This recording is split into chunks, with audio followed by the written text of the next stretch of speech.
ang atong tubag sa Salmo nag-ingon sa to, dinhi nagpuyo ang Ginoo. Ang Ginoo ba to? Ang Dios sa isumpay taliwala sa iyang lungsod. Lingi ako no imong tupad ing naa nagpuyo sa inyo ang Dios. Mutanawa. Ang kusmod mamog mga naong. Ang Dios kung magpuyo na nato ang mahitabo, dili na ta madani sa yawanon nga mga buhat. Matud pas unang pagbasa, gapuso niya ang yawa. Yawa ba gapuson? Aron dili na makapanglimbong nato. Pero kung muundang sa tao, dawat sa Ginoo, abuhian sa niyang yawa. So, ang atong, para lang din ako ha, ang atong kinaiya o ang atong relasyon sa Ginoo, maura say makapagapos, maura say makapabuhi sa yawa. Gilaing lingi sa imong tupad yung na gigapos ni mong yawa. Gigapos? Kaya kanang yawa, lupig man ginang yawa as Ginoo. Lupig ay wagi daganan. Iyar ginang gapuson. Pero ang nakaapan, ato man sa kong buhian, kita kasi magbuhi-buhi ba? Anya unsaon man, kanabitang din ata mo sunod sa pulong sa Ginoo. Naa siya nagpuyo sa ato, pero dili ta mo sunod niya. Ngay nag-text nako daghana mga ginikanan. Unsaon maning akong anak pader din amang gyud maminaw nako. Din agyod mo patuo nako. Kuyog silag puyo pero di gyud mo patuo ang iyang anak. Magtuman gyud gusto. Dahil kamo nakasinati mo mga anak na di mo tuman ninyo, kamo mga ginikanan. No. Pero na magpuyo, na mukaon, ikapagitig labas iyang bulingon, tig-utaw, tighatag og allowance para sa eskwela, pero di gyud mo patuo. Mauna atong kinaiya, og maunay signal nga ato nang gibuhian ang yawa. Gusto nimong gapuson ang yawa, pugsa ang imong kaugalingon nga mosunod sa pulong sa Ginoo. Pugsa ba? Ay magsigig patambag nako padir unsay akong buhaton aron kining akong bana moundang sa iyang bisyo. Nako gapusa. Ayaw sad padir oy. Gapusa ba sa imong paghigugma? Ana, kay ang pulong sa Ginoo gugma man, di ba? Higugmaa ang mga makasasala. Higugmaa ng imong bana, isip palahubog, isip sugarol, isip bisyoso, higugmaa. Tanawa, maulian ra gid na. Ug di man siya maulian karon nga lagsik pa, abot yung panahon maulian na kung paralyzed na. Lagi, unyag di gid siya maulian, hangtod gid siya mamatay. Di ay gibutang diri sa unang pagbasa. Tuwa di ay mga libro dito sa langit, na ay libro nga gisuwatan sa atong binuhatan, na asay libro nga gisuwatan sa atong atong judgment niya. Kung ang ato kunong ngalan wa masuwat dito sa libro sa kinabuhi, itambog ta ni adtong gitawag og linaw nga kalayo. Nya mao kuno toy ikaduhang kamatayon. Dili na to siya matapos nga kamatayon, the second death. Basa-basahan na ninyo ha, paborito. Usa ni sa kong paborito nga hinumduman kaning Revelation chapter 20. Basahan na ninyo, di ba? Mo man to atong ibasa karon. Book of Revelation chapter 20 nga naa day duha ka klase sa kanini ang kamatayon, na ay first, na ay second. Unsa may first nga kamatayon, kanang inighunong sa atong ginhawa, gilingay mong tupad ingna okay ra nimo ang first nga death, ingna okay ra ka sa first nga death, okay dili. Kinsay mo ingong okay ta sa kamot first death, first ba? Ganahan kay ta ma first, mingon magedin ka dong kinahanglan gid ikay first ha.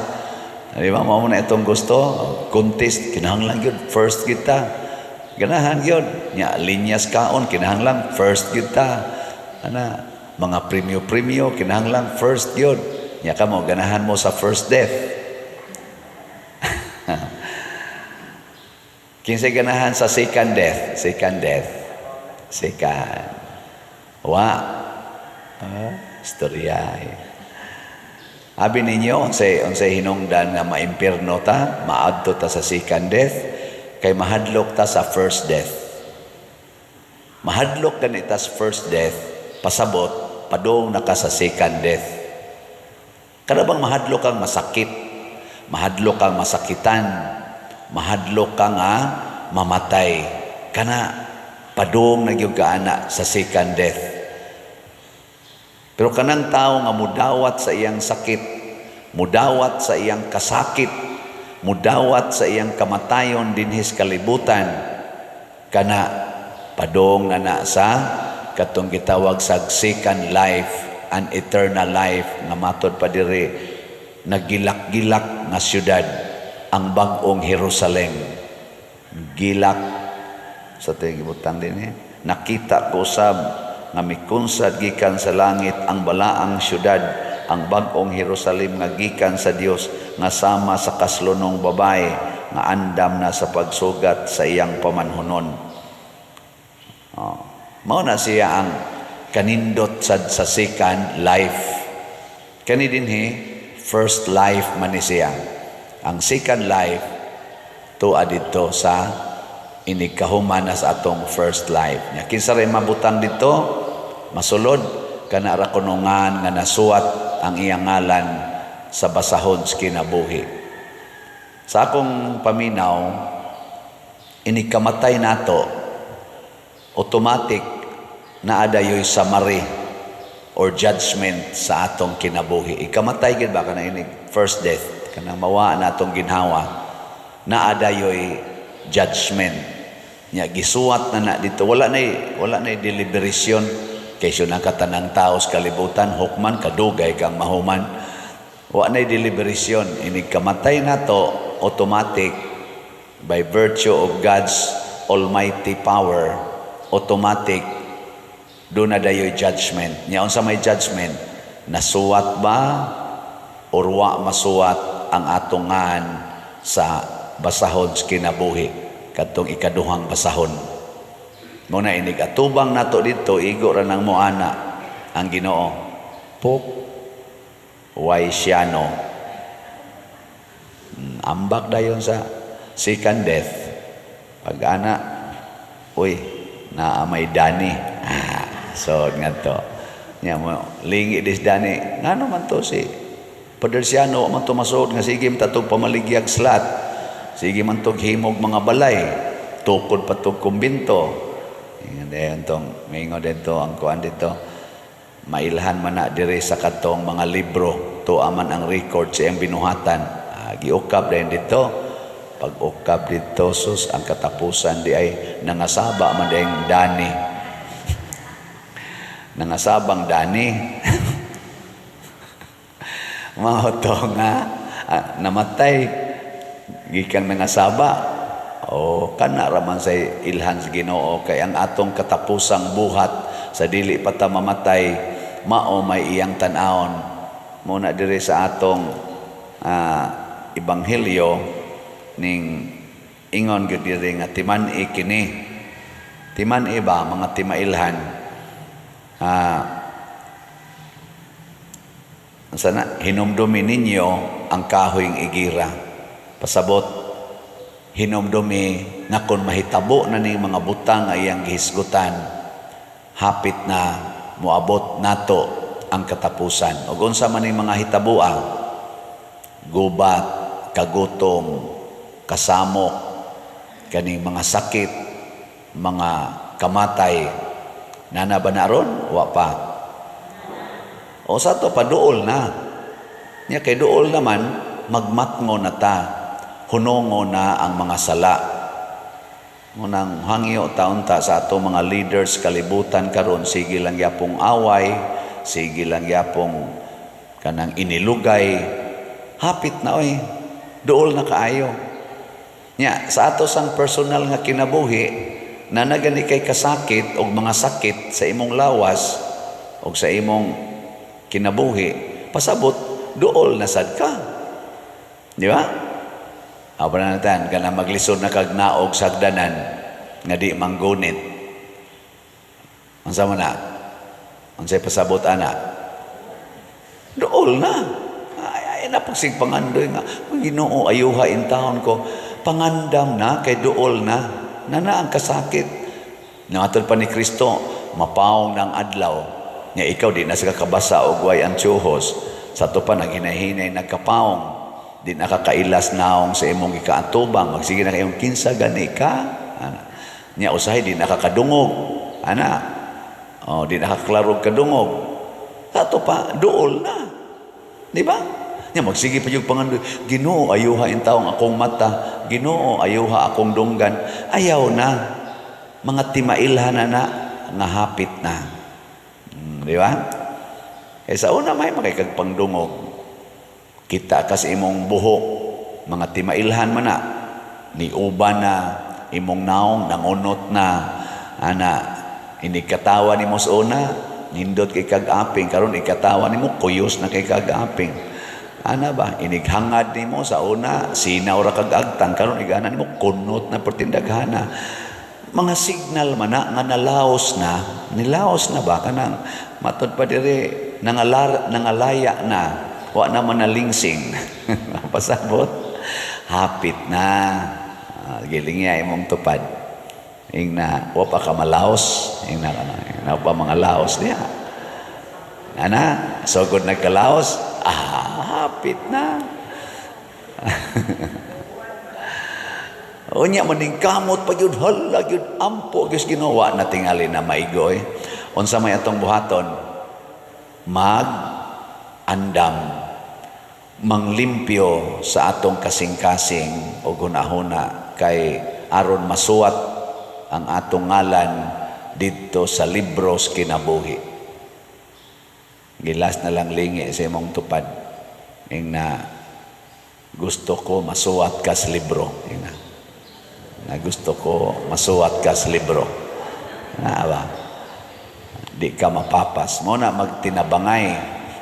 Sa iyon ra kayo, ako, dali ra kayo na, badlongon ka na inyong mga anak, ayaw na, sige higyaw-yaw, na lang, kanang buhata day, makapapas ra ba na sa imongan dito sa libros kinabuhi. Nya mo ingam sa imong anak, bahalag mapapas. Buot mo na ko, papas day. Sagday lang. Sagday lang. Total, ikaw ni sulti, nasuwat naman sa ka dito. Sagday lang, supak-supakon ka. Kanang imong pagpangabit dong, makapapas ba yan sa imongan dito sa libros kinabuhi. Papas, tamparoson ko ng naong nimo, papas ng naong nimo. Sagday lang. Di ba? Ingno nimo imong asawa, kanang sige nimo giyaw-yaw day, imo pa kung pasangin lang nga nangabit ko, mapapas ra ba na imongan dito sa langit. Nyawin mo din mong asawa, sus, pasaylo ako, bitaw no, mapapas man diya I love you very much. Isa ka na, nasuat na ka dito. Di ba? Ako mingon sa ko ninyo, kanarabang digid mo palit og slot, makapapas ra ba sana sa inyo nga dito sa langit. Bitaw, makapapas na kaya ang imong kwarta, imo ra diyong gamiton para dinis kalibutan, papas yung ka dito. Ang sama sa inyong tubag. Bahala mo diha. Ingna dayon, bitaw no, mamalit na tagslat. Dayon. Maura ginay teknik. muna ingos Kristo, gamita gyud ang tanan dinhis kalibutan aron maangkon ang langit. Gamita ang bahandi nga kalibutanon, ang bahandi nga lumalabay aron makabot nato ang bahandi nga tunhay, ang bahandi sa langit. Unsaon man, gamita gyud ang tanang butang alang sa kaayuhan sa uban. Muna kini akong pagpamaligyag sa lahat dinhi, di gini pag-pressure ninyo. Opportunity ni nato aron masuwat ang atungan sa basahon sa kinabuhi. Atong timan-an, hapit na. Niya ang Ginoo, ania siya uban kanato. Gamay lang na akong paambit, no? Halag madugay ta. Gabi ato mang prosesyon. Kabantay mo, agihunong-hunong ang uwan. Gabi pa mo na ang gauwan, hapon pa mo na nag-uwan. Niya pagmisa na kong sugod, jutay rin na nambong din Gasige pagyuguan. Yan yung pagkikwato ang zaman. Okay ra ninyo mag-uwan, prosesyon ta. Duko-duko kitong uban. Mahilag na itulo kabuk mo kuyog. Atuod yun, pag prosesyon, uwan yun. Yan, may desisyon yun ko nga dili ko magpayong. Nagitagaan pag ikong rimi og payong. Yan, naunahan, kaya kusog-kusog man tong uwan. Ako nang gi-imagine, basa giniron, antod nga to. Niya morosag nasud sa kong una-una. Lord, pwede ka magmilagro. San Vicente, milagroso man jud ka. Pwede ka magmilagro nga di lang muuwan, hangtod mi mabalik dire. Nga nasa mo tubag sa kong una-una. Unya di dili nako pahunongon ang uwan. Nako bitaw, no? Ang milagro nga makapadayon mis prosesyon bisag mag-uwan. Pagliko dito, nituang dayong uwan. Hangtod yun, dituyok na to, nagiuwan, hangin na lay bugnaw. Nya pagbalik din nga mga pila na lang kalakang diha, nisugod sa uwan. O guwan na yun, maghunong-hunong ang uwan, hangtod karon. Unsa man na siya.